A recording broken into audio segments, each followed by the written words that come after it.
वंदे भारत।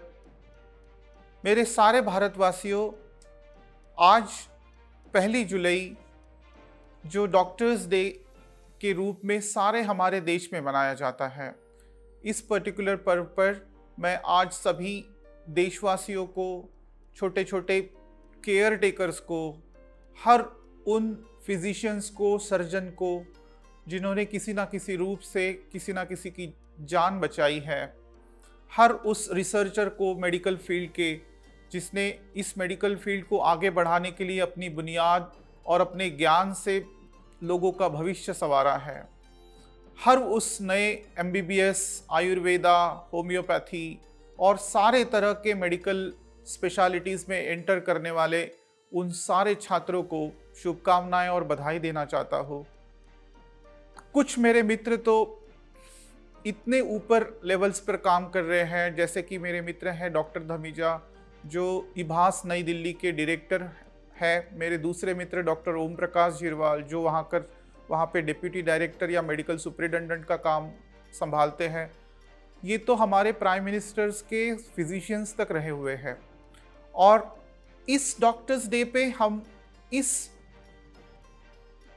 नींव से काम करते हैं कि हम अपना जीवन सच में लोगों की सेवा के लिए समर्पित कर सके, एक करुणामय और अपनेपन से, अपने ज्ञान से, अपने स्किल से लोगों को अपने मुश्किल समय से, क्योंकि हम सब जानते हैं जीवन एक शाश्वत सत्य है और इस सत्य के साथ जुड़ा हुआ है मृत्यु। और जब एक इंसान इस जीवन और मृत्यु के बीच में से झूलता है, एक ऐसे सिचुएशन में आता है जहां पर उसे लगता है कि शायद काल उसके सामने खड़ा हो, तो डॉक्टर क्या है? एक अनादिकाल से हमने देखा है कि भगवान श्री राम के समय भी एक डॉक्टर आया था जिसने लक्ष्मण जी को बचाने की कोशिश की थी। एक डॉक्टर जो है वो लॉर्ड बुद्धा के समय भी आया था, जिनको बहुत सीवियर डायरिया हो गया था, तो उनको भी बचाने की कोशिश की। तो क्या एक इंसान काल चक्र से और अपनी डेस्टिनी से लड़ सकता है? बहुत बड़ा सवाल है। और कैसे लड़ पाएगा? यूजुअली इस काल की शक्ति तो बहुत बड़ी शक्ति होती है जो मैटर्स और माइंड के आगे का डोमेन ओपन कराती है, और इस शक्ति को लड़ने के लिए हमें उन गुणों की जरूरत होती है जिस गुणों से उसके आगे ईश्वर भी नतमस्तक हो जाए। एक ऐसा इंसान जो दूसरों में ट्रस्ट डालता है, विश्वास जगाता है, होप जगाता है, ऑनेस्टी से लाता है ऐसे एविडेंसेस उसकी जीवन के काल को सीमित, मर्यादित या डिफिकल्टीज से बाहर निकालने में मदद कर देता है। लेकिन समय के साथ ये वैल्यूज ढलते जा रहे हैं। कलियुग, संगम युग एक दूसरे के साथ लड़ रहे हैं। हम सतयुग की तरफ बढ़ रहे हैं और डॉक्टर की जो सेवाएं हैं, जो शुश्रूषा है, जो करुणा है, वो काल के इस निर्विवाद क्षणों में डिजेनरेट होना शुरू हो गई है। सारी की सारी सेवाएं आज सर्विसेज बन गई है। कस्टमर्स और केयर्स और कंज्यूमर्स के बीच में हम लोग झुलझ रहे हैं। मैं ये कहूँगा, कुछ लोग जो है वो केवल सेवा करने की कोशिश करते हैं, कुछ लोग जो है वो केवल रिसर्च करने की कोशिश करते हैं, लेकिन इन सारे पहलुओं में हम लोग कहीं ना कहीं अटक जाते हैं। तो हमने आज इसमें से सोचना चाहिए कि एक अच्छा जीवन क्या केवल ट्रीटमेंट के रूप में ही हो या वो प्रिवेंटिव मेजर्स के थ्रू भी होना चाहिए। एक छोटी छोटी अगर हम बात करें तो मैं आपको 5 चीजें बताना चाहूंगा जो हम छोटे से रूप में ऐड करें अपने जीवन में, तो हमारा जीवन काफी बेटर बन जाएगा। क्योंकि आज के समय में 2026 में मेरा एक ऐसा हाइपोथेसिस है, और दुनिया में हम देख रहे हैं कि लोगों में ईगो बढ़ गया है, मेमोरीज और इमोशंस बढ़ गई है, अजम्पशंस बढ़ गए हैं। हर इंसान को लगता है कि मेरा ही सही है। छोटी छोटी बातों से जो है हम अजम्पशंस पे दूसरों को मर्यादित या पनिशमेंट करने के भाव पे शुरू हो गया है। तो ये एक इमोशनल टर्ब्यूलेंस है, जो टर्ब्यूलेंस इंसान को शायद अल्फा वेव से बीटा वेव में, जब इंसान की सिविलाइजेशन शिफ्ट हो गई थी तो बीटा वेव में बहुत सारे कैलकुलेशंस, डिस्कवरीज और इन्वेंशंस हुए। और अभी बीटा वेव से गामा वेव में शिफ्ट है, तो गामा वेव्स में बहुत सारे लोग एक दूसरे से लड़ने के लिए आना शुरू हो गए हैं। हम दुनिया में देख रहे हैं कि ये गामा वेव जो है हमारे मन को अस्थिर बनाता है। तो जब मन अस्थिर हो जाएगा तो शरीर में हलचल मचना शुरू हो जाएगी, रिएक्टिविटीज बढ़ जाएगी। तो ऐसे समय में क्या करना चाहिए?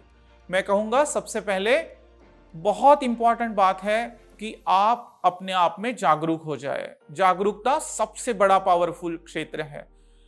ऐसा जागरूकपन जो आपको डॉक्टर्स के पास से दूर ले जाए। आप अपने आप को कुछ क्षणों के लिए, 5 मिनट के लिए, 10 मिनट के लिए आंखें बंद करके अंदर झांकने की कोशिश करिए। कुछ लोग उसको मेडिटेशन कहते हैं, कुछ लोग उसको मेडिटेशन ना समझ के भी कर सकते हैं, क्योंकि बहुत सारे लोग भगवान को आजकल नहीं मान रहे हैं। चाइना जैसे, यूरोपियन जैसे कंट्रीज में 30% ऑफ पॉपुलेशन जो है वो मान नहीं रहा है। अपनी ऑटोनॉमी से वो प्रेरित करते हैं, लेकिन खुद की आंखें बंद करने से हमारा एक एंट्रेनमेंट प्रोसेस, जिसको हम अल्फा वेव एंट्रेनमेंट कहते हैं, वो एक्टिवेट हो जाता है।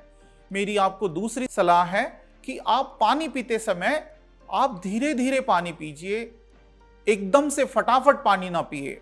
पानी हमें बहुत बार बताया जाता है, डॉक्टर्स कहते हैं सुबह उठ के ही पानी पीजिए, रात को सोते समय पानी पीजिए। पानी पीने की जो गरिमा है वो आपके अच्छे इमोशंस के साथ होनी चाहिए, और आपका पानी आपके सलाइवा के साथ मिक्स होना चाहिए, क्योंकि एक मेमोरी होती है हमारे जीआईटी की और लीवर की, जहां पर हमारी सलाइवा मिक्स हो जाए तो हमारी बहुत सारी मेमोरीज बेटर वे से उसको पहचानती है। अच्छे से अच्छे हार्मोन्स, अच्छे से अच्छे गैस्ट्रिक जूस, उस जो भी हम खाना खाते हैं उसको निकालने की कोशिश करते हैं। हो सके तो हर सुबह सुबह आप एक गार्लिक की जो छोटी सी मात्रा होती है, जो रॉ गार्लिक होता है, उसको आप अपने मुंह में रखिए। उसमें एक केमिकल होता है, उसको कहते हैं एलिडीन। वो अपने सलाइवा के ट्रिप्सिन एंजाइम में मिक्स हो जाता है, और आज के समय में जो ज़्यादा से ज़्यादा मौतें हो रही हैं, हार्ट डिसीजेस हो रहे हैं, कोलेस्ट्रॉल बढ़ रहा है, मेटाबॉलिक सिंड्रोम हो रहा है, ओबेसिटी बढ़ रही है, तो ये जो एलिडीन होता है ये अपने आप में ही एक ऐसी नेचुरल दवा करके काम करता है कि आपकी नॉर्मलाइजेशन प्रोसेस में आप शिफ्ट हो जाते हैं। मैं आपको तीसरी सलाह देना चाहूँगा कि आप हर समय खाना खाते समय एक छोटा सा विश्राम ले, एक अच्छे विचारों को और अच्छे इमोशंस को क्रिएट करें। सूर्य के प्रेजेंस में खाना खाएं और रात में खाना अवॉइड करें। और अंतिम लास्ट में मैं आपको आपकी 5वीं सलाह देना चाहूँगा कि आप थोड़ी देर के लिए इलेक्ट्रॉनिक से, गैजेट से, सिस्टम से हट के अपने दोनों पैर निकाल के माँ धरती के साथ आराम से जुड़ जाएं। जिस पर में हमारी निगेटिविटीज़, हमारे इलेक्ट्रॉन्स, फोटोनिक सिस्टम्स हमारे शरीर को, मन को डिफरेंशियल वेज में कन्वर्ट और फ्रैक्शनेट कर रही है, ये 5 चीज़ें आपको बहुत और बहुत काम आएगी। इस डॉक्टर्स डे पे मैं मेरे सारे मित्रों को, मेरे टीचर्स को, मेरे परिवार को और उन सारे केयर टेकर्स को, अपोलो हॉस्पिटल से लेके तो केयर हॉस्पिटल तक, पारस हॉस्पिटल से लेके तो पैसिफिक हॉस्पिटल तक, जो टेक्नोलॉजीज डेवलप हुई है उस टेक्नोलॉजीज को आप रैशनल वे में इंटीग्रेट करिए। एक मरते हुए व्यक्ति को अगर आप सच में बचा सकते हैं, क्योंकि वो एक्यूट फेज है, एक सडन शिफ्ट है, तो उसको आप ज़रूर आईसीयू में रख के वेंटिलेटर पे रखिए। पर जो इंसान काफ़ी सालों से या दिनों से तड़प रहा है, हमें पता है यहाँ पर वेंटिलेटर की ज़रूरत नहीं है, ऐसे इंसान को पैलिएटिव केयर मॉडल्स में शिफ्ट करवाइए। मरते समय मैं हमेशा सोचता हूँ कि वो इंसान खुशी से, पीस से, क्योंकि पीस जो होती है वो सबसे पहले आती है। हम सोचते हैं कि पीस सबसे लास्ट आए। मेरे मित्रों, इस डॉक्टर्स डे पे मैं सारे कॉरपोरेट से भी रिक्वेस्ट करूंगा कि हमारे कंट्री में पैलिएटिव केयर मॉडल जो सेवाग्राम में है, जो केरला में है, जो अच्छे संस्थान में है, जहां पर किसी पेशेंट की इन्वेस्टिगेशंस करके कोई फायदा नहीं, कोई लाभ नहीं, तो हमारी केयर जो है वो कंपैशन से जुड़ जाए। हर बार जब भी हम उस इंसान से मिले, उसका जीवन और ब्राइट हो जाए और हमारा ये ट्रस्ट बहुत बढ़ता रहे।